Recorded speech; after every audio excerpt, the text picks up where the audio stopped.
কোরআন নাজিলের টাইমে আরবরা মদের মধ্যে এমনভাবে ডুবে গিয়েছিল যে তারা ভাত না খেয়ে থাকতে পারত। প্রয়োজনীয় যে তাদের দেশের যে জাতীয় খাবার, রুটি বা ইত্যাদি যেগুলো তারা খায় বাঁচে, এইগুলো তারা 3 দিন পর্যন্ত না খেয়ে থাকতো। কিন্তু মদের হাড়ি ছাড়া বেড়াইতেও যাইতো না, সাথে মদের হাড়ি। আরবরা কোথাও বেড়াইতে গেলেও যে আমি বিয়ের বাড়ি যাবো, বিয়ের বাড়িতে মদ আছে কিনা নাই, আমি যে মদ খায় অভ্যাস ওই দামি মদ ওইখানে পাওয়া যায় কিনা, এই জন্য হাড়ির গলার মাঝে রশি বান্ধা হাড়ি নিয়ে যাইত। আমরা যেন বেড়াইতে গেলে মিষ্টির পুটলা লয়ে যাই, ওরা মদের হাড়ি সাথে করে নিয়ে যাইত। মানুষ জিজ্ঞাসা তো বিয়া এগুলো কি? এগুলো যে আমার লগের খাওয়ান। তো লগের খাওয়ান ওই আপনার বিয়ের বাড়িতে কি নাই? ও আমি যে দামিটা খাই ওটা ওই দেশে আছে কিনা কে জানে। যে আমার পছন্দেরটা না খাইলে আমার মাথা ঠিক থাকে না। এ মদ নিয়ে বিয়ের বাড়িতে শ্বশুর বাড়িতে বেড়াইতে যাইতো, এমন নেশায় একবারে হাবুডুবু খাইতো আরবরা, জোরে করে নাউজুবিল্লাহ।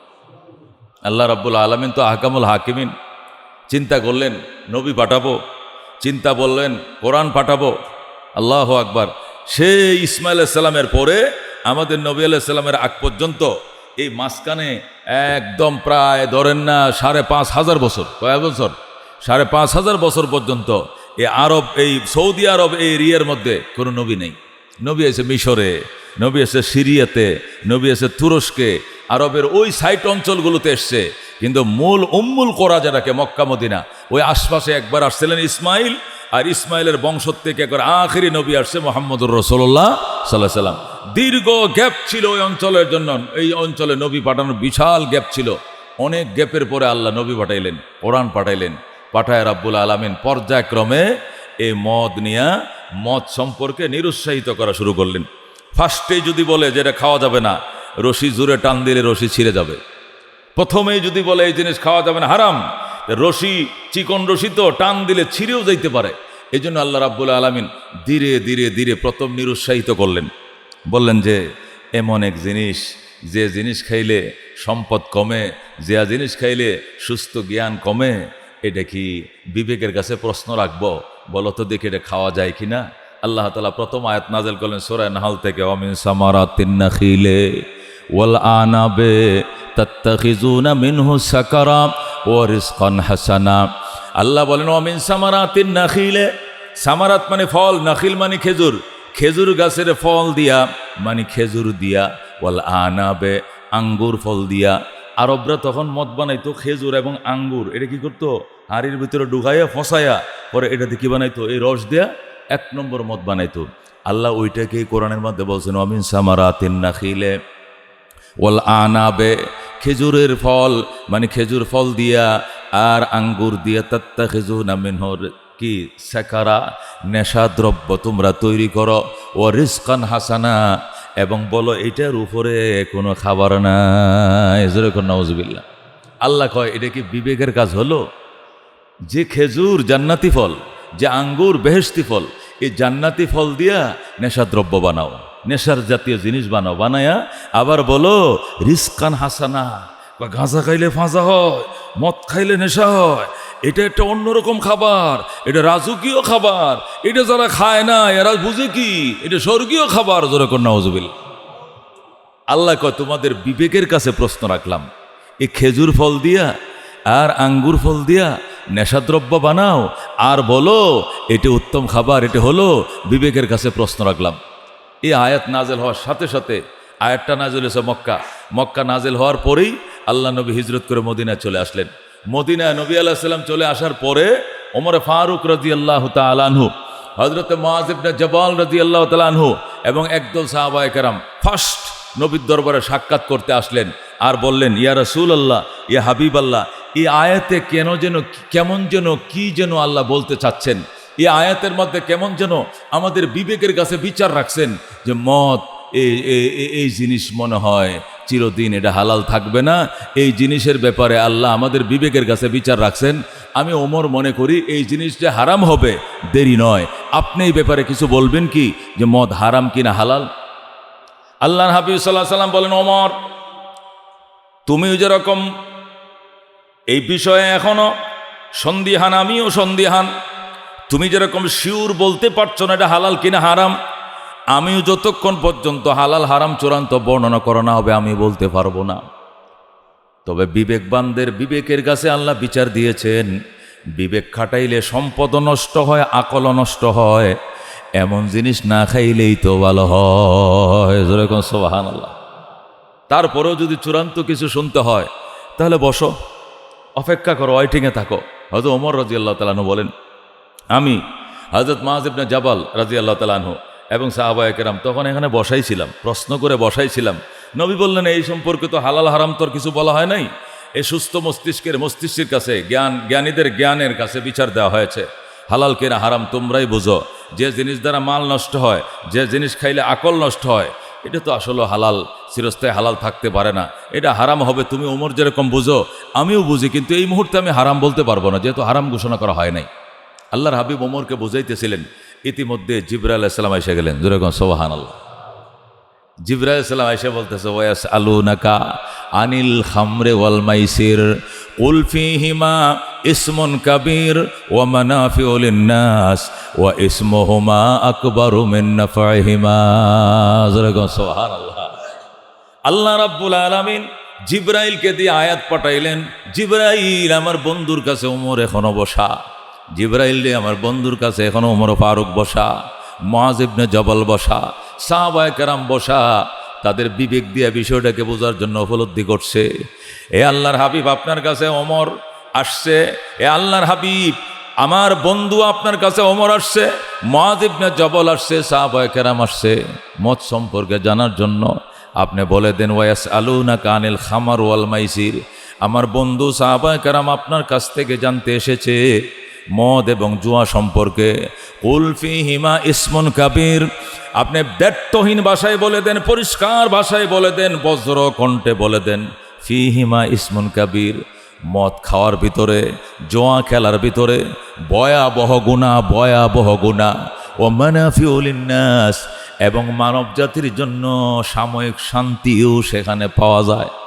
ও মানাফিউ লিন-নাস, এবং মানুষ সেখানে উপকারও অনুভব করে। উপকারও কি করে? অনুভব করে। যারা মদ খায় এরা যদি বুড়োও হয়, বুঝেন না, ফুসমাসে শীতের মধ্যেও একটু শরীরটা একটু গরম হয়, এরা বুঝে। ফুসমাসে শীতের মধ্যে কি করে?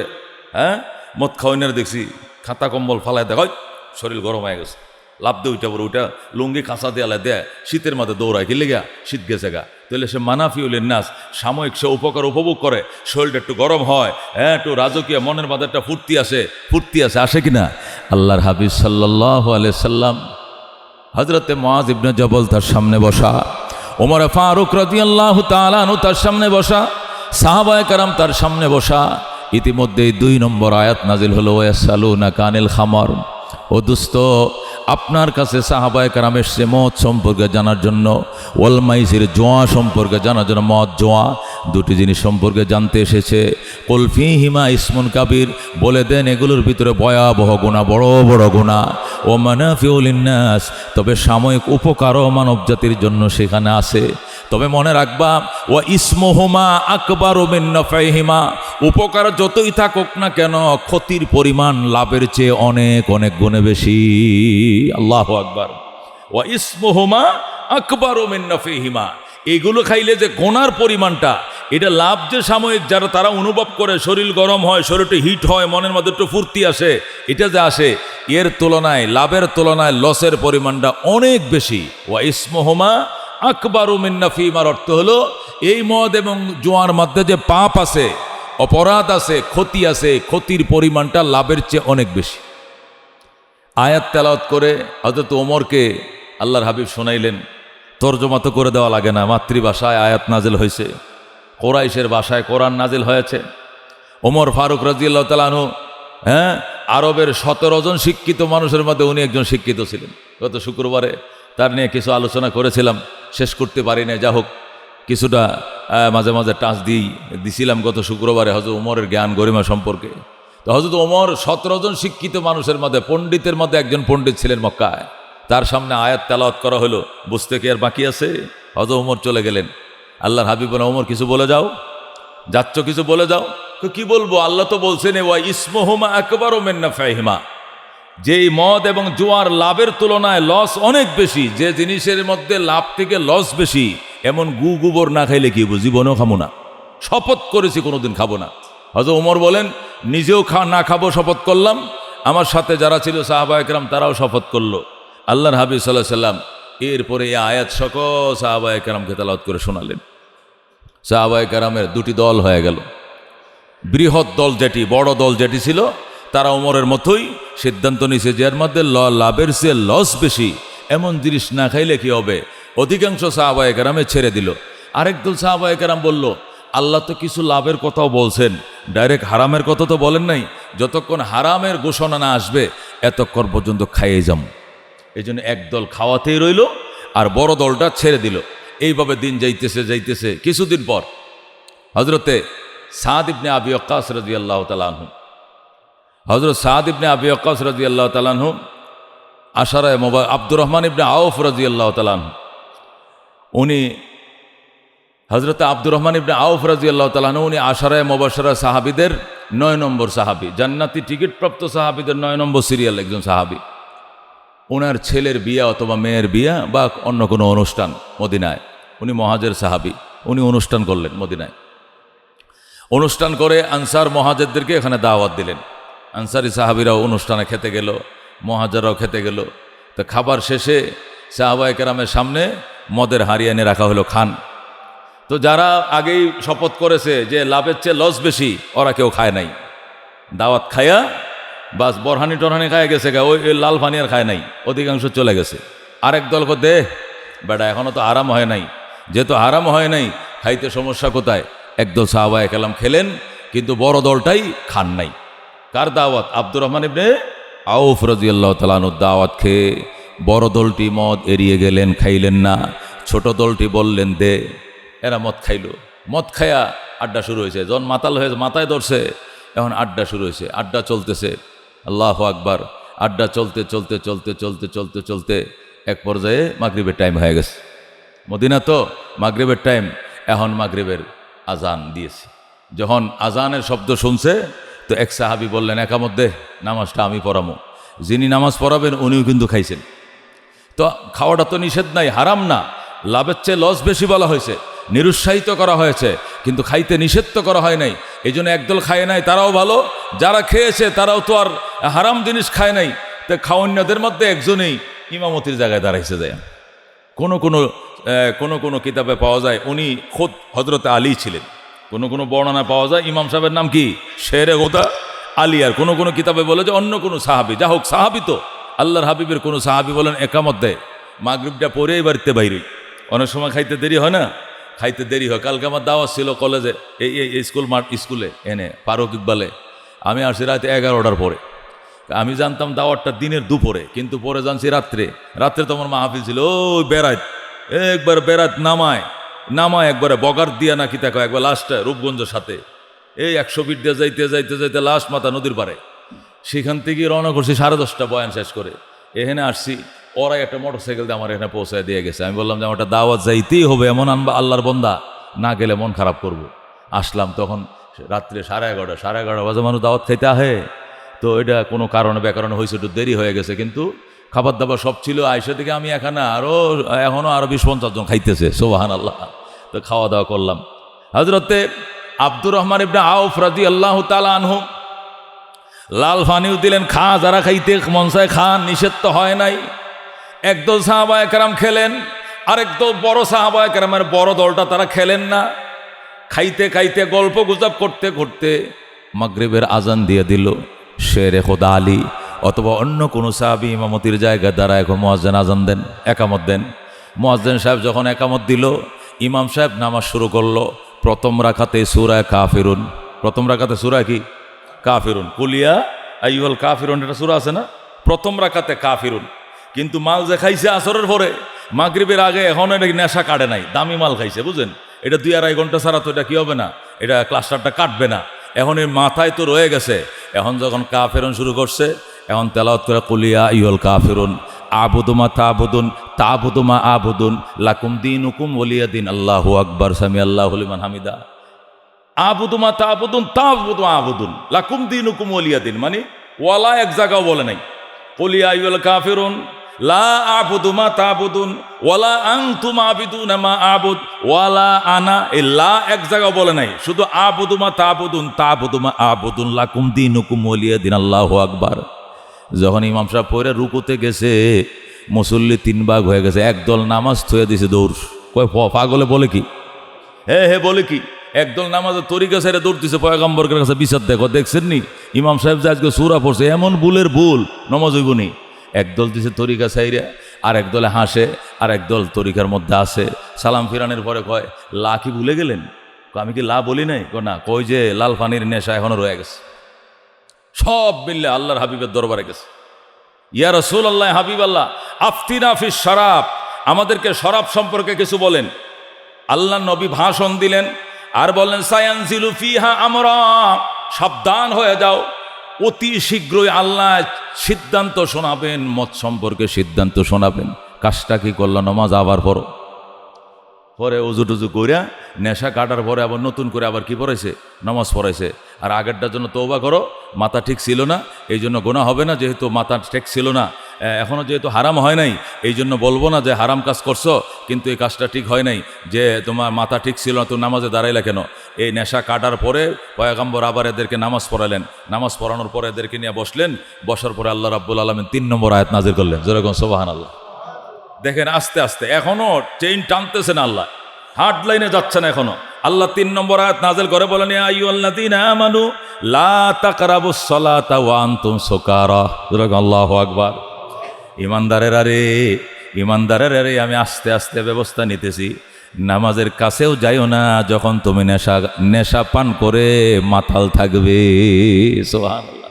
ইয়া আইয়ুহাল্লাযীনা আমানু, ওরে বিশ্বাসীরা, লা তাকরাবুস সালাতা, নামাজের কিনারেও যাইও না, ও আনতুম সুকারা, যখন যে অবস্থায় তুমি নেশাগ্রস্ত থাকবে, মাতাল যখন থাকবে, মাতলামি মাতার থেকে না যাওয়ার আগে নামাজের কাছেও যাইও না। এখনও কি নিষেধ করা হয়েছে? নিষেধ করা হয় নাই, বরং মাতাল অবস্থায় নামাজ পড়তে নিষেধ করা হয়েছে। খাইতে কি করা হয় নাই? নিষেধ করা হয় নাই। সাহাবায়ে কেরাম যারা খাইতো, এদের মধ্যে আবার 2 ভাগ হয়ে গেছে।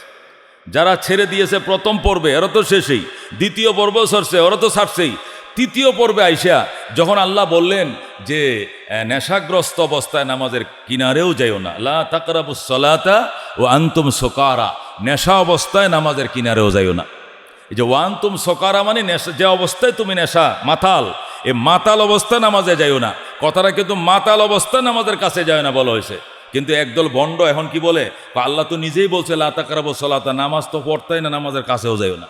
কিন্তু এর পরে শব্দটার বলে না, যে অবস্থায় তুমি নেশাগ্রস্ত মাতাল অবস্থায় নামাজের কাছে যাইও না, ওই শব্দটা বাদ দেওয়া শুধু প্রথম অংশটা বলে। আল্লাহ নিজেই তো বলছে নামাজের কাছে না যাইতে। নামাজ পড়া কে বুঝে?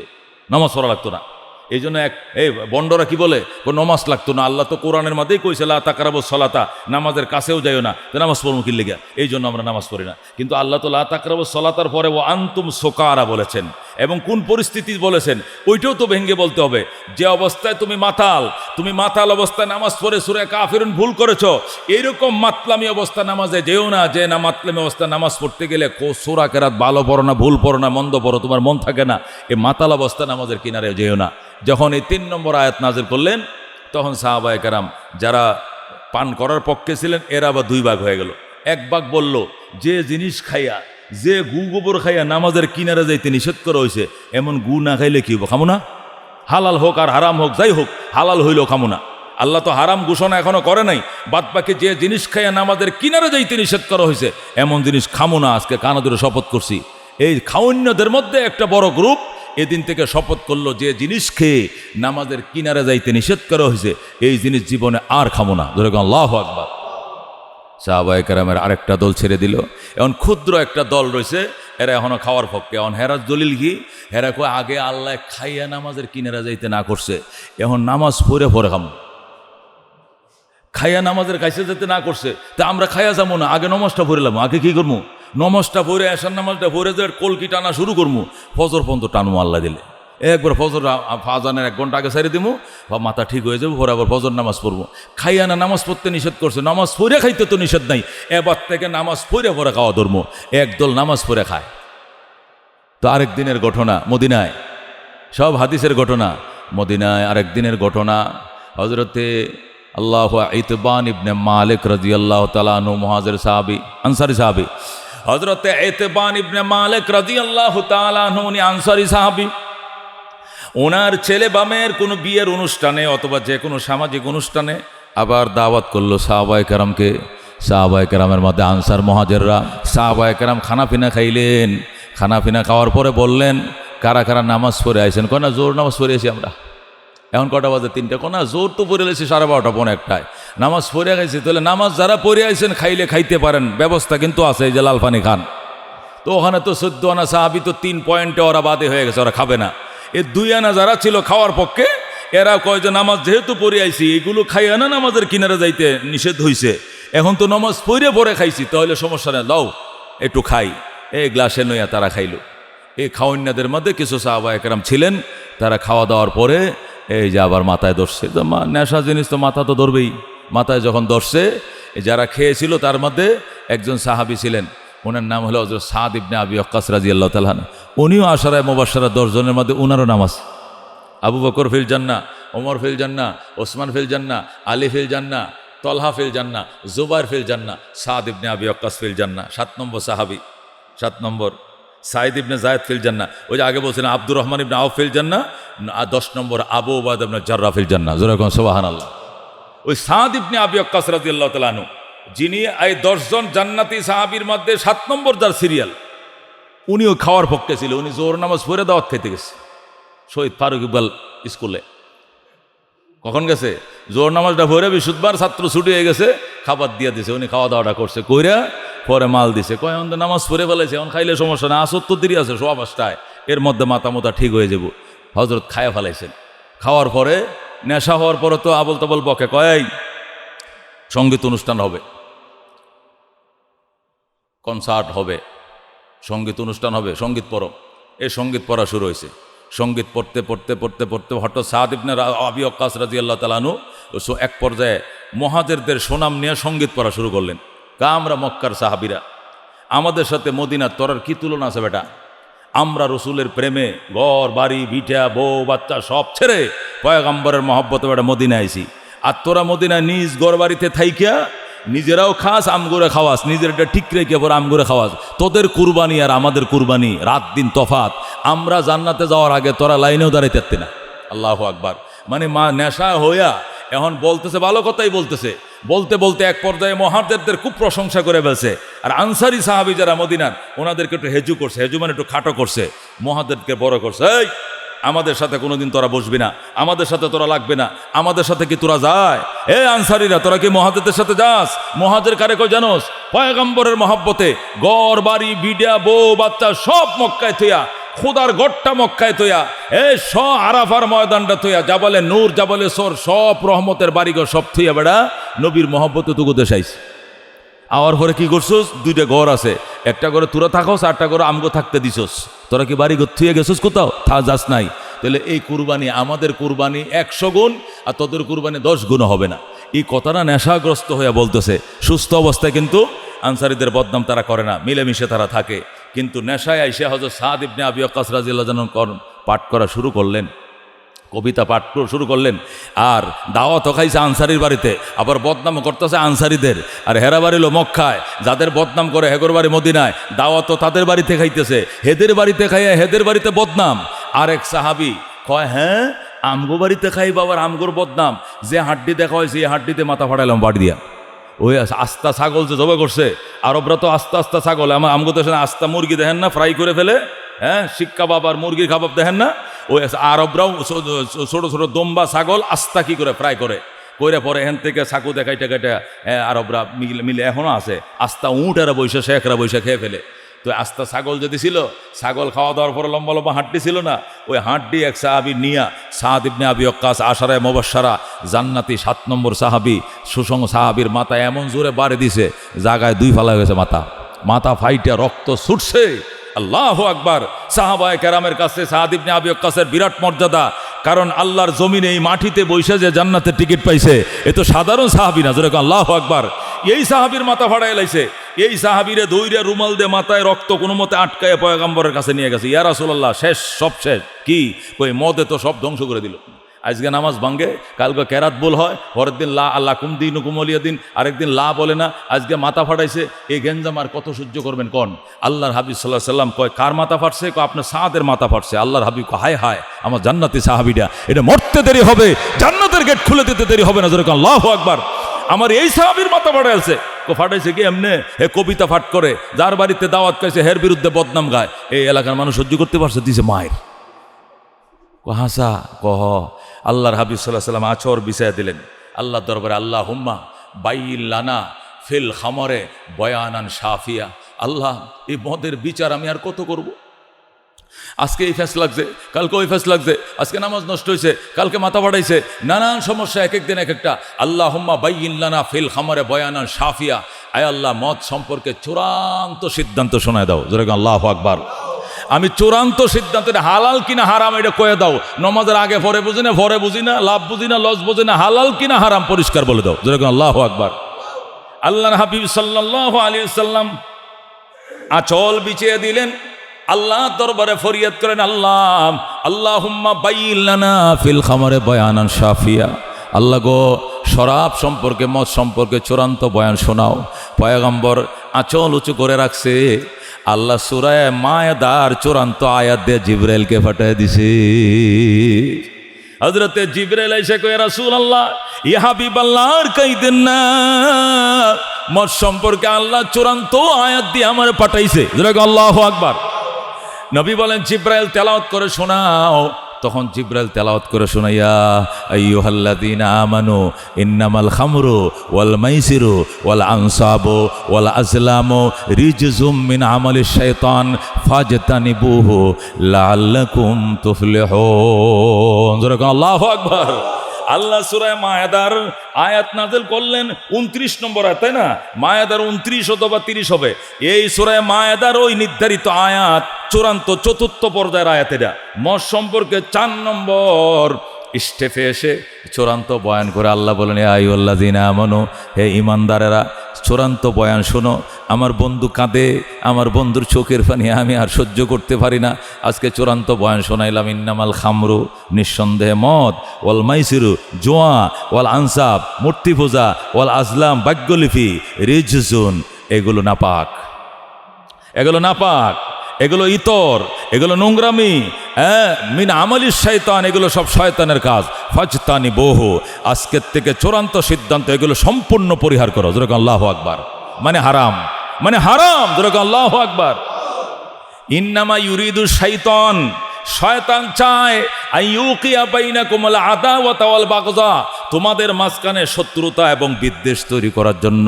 ওয়ায়াসুদ্দাকুম আনি যিকরি ওয়া আনিস সালাত, এবং তোমাদেরকে জিকির থেকে দূরে রাখবে, নামাজ থেকে দূরে রাখবে, সামাজিক বন্ধন ধ্বংস করবে। একজনের মাথা আরেকজনে বাড়ি দিবে। জান্নাতি সাহাবীর মাথায় বাড়ি দিছো, কাজটা কি করছ? লাআল্লাকুম তানতাহুন, আশা করি আয়াত নাযিল হওয়ার পরে চিরতরে ছেড়ে দিবা। জোরে আল্লাহু আকবার। যেই তো আল্লাহ বলছেন আশা করি ছেড়ে দিবা, যেই মাত্র বলে ছেড়ে দিবা, আল্লাহ নবী সাল্লাল্লাহু আলাইহি ওয়াসাল্লাম সাহাবায়ে কেরামকে একত্রিত করে মসজিদে নববীতে আয়াত যখন তেলাওয়াত করে শোনাইলেন, সাহাবায়ে কেরাম সাথে সাথে বলা শুরু করলো ইনতাহাইনা ইনতাহাইনা। নবী গো আপনাকে সাক্ষী করে বললাম, আজকের থেকে চিরদিনের জন্য মদ ছেড়ে দিলাম, মদ ছেড়ে দিলাম। আল্লাহু আকবার। আল্লাহর হাবিব বৈশা রইলেন, সাহাবায়ে কেরাম ঘরে গেছে। ঘরে যায় যার ঘরে যত মদ ছিল, যত রিজার্ভ মটকা ভরা মাটির কলসির মধ্যে, মাটির হাড়ির মধ্যে, মাটির মটকার মধ্যে, বিভিন্ন ডেক্সি পাতিলের মধ্যে যে রিজার্ভ মদ রাখতো মাটির তলে গর্ত করে ঠান্ডা থাকার জন্য, আরবরা মদগুলো রাখতো। যার ঘরে যত রিজার্ভ মদ ছিল সমস্ত রিজার্ভ মদের হাড়িগুলো এনে আল্লাহর হাবিবের সামনে রাজপথের মধ্যে মাথার মধ্যে করে ঠাস করে মদিনার রাজপথে ছেড়ে দিয়েছে। নবী কয় পুরা মদিনার অলিগলি মদের কালারে লাল হয়ে গেছে। মদিনার গলিগুলো মদের কালার, মদ তো লাল ধরনের হয়, মদের কালারে মদিনার অলিগুলি সব লাল হয়ে গেছে। আল্লাহ নবী কো আল্লাহ আপনি সাক্ষী থাকেন, আমার সাহাবায়ে কেরাম মদও ছাড়ছে, মদের মটকিও ভাঙছে। আল্লাহু আকবার। নবী আলাইহিস সালাম কয় মদ শুধু ফেললে হবে না, এই মদের কলসিগুলোর মধ্যে, হাঁড়িগুলোর মধ্যে, মটকিগুলোর মধ্যে পানি রেখে খাইলে পানিও খাওয়া জায়েজ হবে না। মদের স্মৃতি, এই মটকাগুলো একদিন থাকলে মদের কথা মনে হবে। এই জন্য মদও ফেলতে হবে, মটকাও ভাঙতে হবে, কিছু রাখা যাবে না। সাহাবায়ে কেরাম মদের হাঁড়িগুলো মাথায় নিয়ে মাথার থেকে জমিনে ঠাস করে ছাড়ছে, মদও মাটিতে মিশে গেছে, হাঁড়িও মাটির সাথে চুরমার হয়ে মিশে গেছে। আল্লাহু আকবার। মদও ছাড়লাম, হাঁড়িও ভাঙলাম, মদ ছাড়লাম, মদের নিশানাও ভাঙলাম, মদের স্মৃতিও ভেঙে দিলাম। আল্লাহর হাবিব সাল্লাল্লাহু আলাইহি সাল্লাম যখন চতুর্থ আয়াত নাজিল হলো, সাহাবায়ে কেরামের ভূয়সী প্রশংসা করলেন, আর সাহাবায়ে কেরামও আল্লাহর দাবি রাখলেন আর বললেন ইনতাহাইনা ইনতাহাইনা। আল্লাহ গো, আপনি বলছেন আশা করি ছেড়ে দিবা, আপনার আশাই সত্য, আমরা ছেড়ে দিলাম। কবুল করে লঞ্জরে আল্লাহু আকবার। এই জন্য দোস্ত, যেহেতু এটা ছাড়াটা কঠিন ছিল, মুশকিল ছিল, এই জন্য মুহাদ্দিসিন মুফাসসিরিন কেরাম এই 4টা আয়াতকে সামনে রেখে মুফাসসিরিন কেরাম বলেন আল্লাহ তো প্রথম দিনে হারাম ঘোষণা করতে পারতেন, কিন্তু করেন নাই কেন? ধীরে ধীরে ব্যবস্থা নিয়েছেন। যে বিষয়গুলো জটিল হয়, একসাথে টান দিলে রশি দুজু ছিঁড়ে যায়, তখন আস্তে আস্তে টানতে হয়। দেখবেন বড়শিতে সুতায় যখন মাছ কামড় দেয়, বড়শিতে যখন মাছ কামড় দেয়, বোয়াল মাছ, বড় মাছ যখন ধরে, তখন জোরে টান দিলে রশিটা ছিঁড়ে মাছটা চলেও যাইতে পারে। ধীরে ধীরে টানে, আস্তে আস্তে টানে। যে মাছটা 2 মিনিটে শুকনো আনা যায়, এই মাছটার সাথে ঘন্টার পর ঘন্টা খেলে, নদীতে খেলে, যাতে মাছটা কোনো অবস্থা ছুটে না যায়, খেলে ধীরে ধীরে সেটাকে নিয়ন্ত্রণে আনে। কথা কোন ঠিক কিনা? জোরে টান দিলে রশি ছিঁড়ে যাবে। আল্লাহর হাবিব সাল্লাল্লাহু আলাইহি সাল্লাম বলেন আরবরা এমনভাবে ডুবে গিয়েছিল, হাবুডুবু খাইতো মদের ভিতরে। যদি প্রথম দিনে বলতেন হারাম, নাপাক, ইতর, ছেড়ে দাও, হয়তো অনেকের পক্ষে সম্ভব ছিল, সব ছাড়তে পারি, কিন্তু এই জিনিস ছাড়তে পারবো না। এই জন্য আল্লাহ তাআলা এটাকে প্রথম নিরুৎসাহিত করছেন, বিবেকের কাছে বিচার দিছেন। এরপরে নামাজের টাইমে খাইতে নিষেধ করছেন, এরপরে খায়া নামাজ পড়তে নিষেধ করছেন। এইভাবে নিষেধ করছেন, লাভের চেয়ে লস বেশি। এবার বলছেন লাভের চেয়ে লস বেশি। এরপরে বলছেন এই জিনিস খায়া নামাজের কাছেও যায়ও না। এইভাবে এটা থেকে দূরে নিয়ে হঠাৎ করে নির্দেশ দিয়েছেন, এবার থেকে এটা হারাম, এটা শয়তানের কাজ, এটা ছেড়ে দাও। শয়তান চায় এটা খাওয়ায়াম নামাজ থেকে বিরত রাখতে, জিকির থেকে বিরত রাখতে, তোমাদের ভ্রাতৃত্ব বন্ধনকে ধ্বংস করতে। আশা করে ছেড়ে দিবা। সাহাবায়ে কেরাম বলেন এখন আশা পূরণ হবে। আমরা 16%, 16 আনা পার্সেন্ট, 100-র মধ্যে 100% ছেড়ে দিলাম। যেরকম সুবহানাল্লাহ। তারা হাজিরিন, আজকে ইতিহাস, কোরআনের এই তাফসীর আপনাদেরকে বোঝানোর উদ্দেশ্য হলো সমাজ ধ্বংসের একমাত্র কারণ হলো এই আজকে এই বছর আগের 17 বছর বাদ দেন, এই 16 মাসে যে কয়টা এই হত্যা, এই যে ফাঁতর দিয়ে মারা, যাই কিছু মারা, হত্যা হয়েছে এবং আসামিরা অ্যারেস্ট হয়েছে, প্রত্যেকটা আসামি বলছে যে আমি এই কাম করার আগে লাল পানি খাইছিলাম। খাওয়ার পরে যে আমি ফাঁতর দিয়ে মারছি না ডান্ডা দিয়ে মারছি না কুবাইয়ে মারছি, এটা তো আমার মন নাই। আমার বসে মারার জন্য, অথবা তার সাথে আমার জিত ছিল, এর আগে আমি ওইটা খাইয়া লইছি। এই গোবর না খাইয়া মানুষ মারবো দূরের কথাটা, বিড়ালও মারতারতো না মানুষ। কথা কোন ঠিক কিনা? এটা কুত্তারও মারতারতো না। কুত্তা মারলেও তার মায়া লাগবে, বিড়ালটা মারলেও মায়া লাগবে। আর এই জিনিস খায়া মানুষ কি আর কুকুর কি সবই সমান, তার কাছে কোনো মায়া নাই। আমি তো ফেসবুকে ওটা দেখে আস্তে করে এই পয়েন্টটা মানে সরায় ফেলে, কারণ আমি দেখতে পাই না, আমার হার্টবিটে সহ্য হয় না। আমি এরকম পরে বিবস্ত্র বা এবং নিঃসঙ্গ হত্যাকাণ্ড আমি দেখতে পারি না, আমার খুব কষ্ট লাগে। আমি এটা তাড়াতাড়ি চেঞ্জ করে ফেলি, না এটা দেখবো না, পুরোটা দেখতে পারি না, সরাই ফেলি। কেন? দেখেই যদি সহ্য না হয়, তাহলে যারা গঠাইছে এর পক্ষে কিভাবে সহ্য হয়েছে? ওই যে খায়ালিস, ওই নেশা খেয়ে নিয়েছে, ওই মদ খেয়ে নিয়েছে, এছাড়া সম্ভব না। হাটহাজারিতে পড়তাম, তো হাটহাজারিতে আমাদের জামানায় 4,000 4,500 ছাত্র ছিল, এখন তো প্রায় 12-13,000 ছাত্র। তো তখনকার জমানায় মাঝে মাঝে দেখতাম ওই যে টাঙ্কিগুলো, বাথরুমের টাঙ্কিগুলো কে যেত, ছাত্রদের এই ব্যবহারে বাথরুমের টাঙ্কিগুলো ভরে যেত। তো শেখুল ইসলাম আহমদ শফি সাহেব, আল্লাহর ওলি, আল্লাহ হক, উনি ইন্তেকাল করছেন। উনি ওই ঠিক করতো কাদেরকে, ওই যে যারা এগুলো করে না, টাঙ্কি পরিষ্কার করে আসেন এরকম লোক, ওই লোক ঠিক করতো। তো আমরা দেখতাম তাহাজ্জুদের টাইমে উঠছি আমরা, রাত্রে 3টা দেখি যে ওরা কারা, ওই লোকেরা যারা পরিষ্কারকারীরা, লাইন ধরে বইছে, আর সবার সামনে বোতল 2-3টা আছে, একটা খায়া খালি ঘরে আর একটা লইছে। তা আমরা অবাক, মাদ্রাসার এরিয়ার ভিতরে বসে এগুলো খায়, ঘটনা কি? দেখলাম যে ওরা তো ওই যে সুইফার, ওই পার্টি, এ তো ছাত্র না ওরা। হেই মেয়ে, মাদ্রাসা এগুলো খাইতেছেন, দেখেন না কৌজুর, এগুলো না খাইলে কি সাফ করা যাবো? এই গুয়ের মধ্যে হাত দেওয়া যাবো? এগুলো না খাইলে কি সাফ করা যাবে? এটা কি সম্ভব? আপনি পারবেন এগুলো হাত দিতে? এইগুলি খাওয়ার পরে আমি গুয়ায় তাইতেছি না সেমাই আতাইতেছি, লাচ্চা সেমাই নাকি পায়খানা, এটা তো তখন আর আমগোর মন থাকে না, পরে ইচ্ছা মতো আতায় ওতায় পরিষ্কার করতে পারি। এই জন্য হুজুর এটা হারাম হইলো, এটা আমগোর ব্যাপার, আমনগর কোনো পাপ হইতো না, আমগরে কিছু কয়ে না, আপনি জান। আমরা কইতাম হুজুরে কয়ে দিব তোরা কি খাস। হ্যাঁ, মাদ্রাসার টয়লেটের মধ্যে বৈশা সামনে বৈশা খাইতেছে, আর বালতিকে বালতি টানতেছে, টাইনা ওই যে বড় টাঙ্কির মধ্যে দিতেছে, টাঙ্কিওয়ালা নিয়ে ওই যে নদীর মধ্যে নিয়ে ফালাইতেছে, নির্দিষ্ট জায়গায় ফেলতেছে। ওরা যে বালতি খেপায়া উড়াইতেছে আর বোতল টানতেছে আর উড়াইতেছে। হ্যাঁ কয় এটা খাইয়া উড়াইলে পরে এটা কি পায়খানা নাকি লাচ্চা সেমা এটা বোঝা যায় না, আর না হইলে তো হুজুর এটা সম্ভব না। কথা বুঝতে পারছেন? এই হলো অবস্থা। দোস্ত, এই জিনিস কোনোদিন হালাল হতে পারে না। আজকে সমাজ ধ্বংসের মূল কারণ, আজকে মানুষ যত বড় অপরাধী হোক না কেন, একটা মানুষ তো বেঁচে থাকার অধিকার রাখে অন্তত। কথা কোন ঠিক কিনা? শরীয়তের বিধান যেহেতু এই দেশে নাই, এই জন্য হাত কাইটা বালাও, গলা কাইটা বালাও, মাথা কাইটা লয়, বিধান যেহেতু নাই, অন্তত মেরে ফেলানোর তো সিস্টেম এই দেশে হবে না। ইসলাম কায়েম হইলে পরে করা যাবে। এর আগ পর্যন্ত একটা মানুষকে যত বড় অপরাধী হোক মেরে ফেলা, এটা কল্পনাও করা যায় না। কিন্তু তাদের জন্য এটা কোনো ব্যাপার না যারা ওই জিনিস খায়। ওই কিলার গ্রুপ ওদের জন্য কোনো ব্যাপার না। একটা বোতল কিনা দিবেন, 2,000 টাকা দিবেন আর বলবেন ওরে ক্লিয়ার করে দাও, সে পরিষ্কার করে বলো মালিবাগতে হ্যাঁ নাই, শুনবেন রাত পোয়ালে হ্যাঁ নাই, শেষ। ও দুস্থ, এই কাম কে করাইছে? ওই মদ, ওই নেশা। জোরে করে নাউজুবিল্লাহ মিন যালিক। আমার বাসা ওলনে বন্ধনীবাসে, এই যে হাতিঝিলের সাথে বাসা, আমার বাসার দুয়ারে মসজিদ, এরকম এই মসজিদ বাসাতে নামলে মসজিদ। তা আমি মাহফিল থেকে আইলে রাত্রে ওইখানেই মসজিদের সামনে নামায়, মসজিদের সামনে নামাইছে। মসজিদের বড়টা দান বক্স আছে, টাইস করা, মসজিদের বডির সাথে লাগানো রুডের দিক দিয়ে ছিদ্র আছে, চলাচলে মানুষ ওখানে দান করে। এই দান বক্সটার কিনারে আইনা ড্রাইভার আমার ডেলি নামায় পরে, যেহেতু ভাড়া গাড়ি, ও আমার নামা দিয়ে চলে যায়, আমি চাবি দিয়ে গেটটা খুলে আমার প্লাটে আমি ঢুকি। তো আরেকদিন মাশাল্লাহ নামাইলো, এখানে নামানোর পরেই দেখলাম এক ভদ্রলোক আমার আসসালামু আলাইকুম সালাম যে দিতেছে, হ্যাঁ শুদ্ধা, শরীর শুদ্ধা, সব কাঁপতাছে। তা আমি তো বুঝে লাইছি মাল খাইছে। আমি বললাম যে কয় বোতল খাইছো? না হুজুর আমি এগুলো খাই নাই। তো তুই এত রাত্রে 2:30 বাজে এনে কি করস? হুজুর হ্যাঁ এনে যে মসজিদটা খাইতে হয়ে গেছে, যে এটা ধাক্কায় সোজা করতেছি। 4তলা মসজিদ, এটা নাকি খাইতে হয়ে গেছে, হ্যাঁ কি করে সোজা করে, দান বক্সের সাথে এভাবে লাগাইছে, ফিটটা লাগাইয়া কয় মসজিদ এ আল্লাহর ঘর, কাইতে সোজা হ্যাঁ বলি 4তলা মসজিদ সোজা করে। আমার হুজুর আয়ান, আমরা 2 জনে ধাক্কা দিই, এটা কাইতে হয়ে গেছে। আরাম দাদা, মসজিদ খাইতেছে না, তোর মাথা কল্লা খাইতেছে। কথা কোন ঠিক কিনা? হে আমারে ডাকে, আমি শুদ্ধা ধাক্কা দিতাম 4তলা মসজিদকে, আমরা 2 জনে ধাক্কা সোজা করতাম।